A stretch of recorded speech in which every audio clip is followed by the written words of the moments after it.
শু চালানো জানো না তাদের থেকে বলছি, যারা স্কেট শু চালানো শিখতে চাও তাদেরকে বলছি ভিডিওটা ফুল ওয়াচিং দাও, তোমাদেরকে স্কেট শু চালানো আমি শিখিয়ে দেবো। হ্যাঁ, তার জন্য ভিডিওটা ফুল ওয়াচিং দিতে হবে আর থাকতে হবে ভিডিওর কাছে স্কেট শু চালানো শেখানোর জন্য। স্কেট শু চালানোর জন্যে তোমাদেরকে স্কেট শু মানে পাটা স্ট্রেট রাখতে হবে, পাটা স্ট্রেট রাখতে হবে আর এই হাতটা যেন হটোতে থাকে, দুবার তিনবার 10 মিনিট এরকমই করে নিবে আগে, যেন পাটা তোমার কমফোর্টেবলভাবে বসে। ঠিক আছে, পাটা তোমার যেন কমফোর্টেবলভাবে বসে। হ্যাঁ, এখন বসার পরে তখন তুমি কী করবে বলে দিচ্ছি।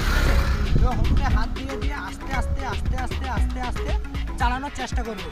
হটোতে হাত দিয়ে আস্তে আস্তে চালানোর চেষ্টা করে যখন দেখবে তুমি ঠিক মতন পা ফেলতে পারছো, এরকম মানে ঠিকভাবে করতে পারছো, তখন আস্তে আস্তে তাও 2-3 বারের মতো এইভাবে চালিয়ে যাবে। ঠিক আছে, চালিয়ে যাওয়ার সময় যখন ভালো ব্রেক ধরতে পারবে না, তখন তোমরা কি করবে, এই যে হুইল স্টিকটা আছে এইটাই এইভাবে ধরার চেষ্টা করবে। যেমন আমি তোমাদেরকে একটা দেখাচ্ছি, ক্লিপ একটা দেখাচ্ছি, দেখে নাও। আমি চালিয়ে যাচ্ছি,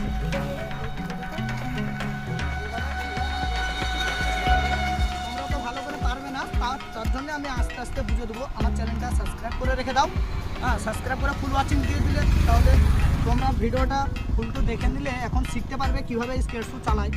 হ্যাঁ, তার জন্য বলছি ভিডিওটা ভালো লেগে থাকলে কোনো পার্ট যদি একটু ভালো লেগে থাকে তাহলে চ্যানেলটা সাবস্ক্রাইব করে রেখে দাও। এবার নেক্সট পার্ট যদি তোমরা নিতে চাও তাহলে কমেন্ট করে বলবে নেক্সট পার্ট। হ্যাঁ, ঠিক আছে গাইস, এই অবধি থাকলো। তখন পরে যখন শিখতে চাবে তখন আবার একটা ভিডিও বানিয়ে তোমাদেরকে দিয়ে দেবো। চটান বাস এইভাবে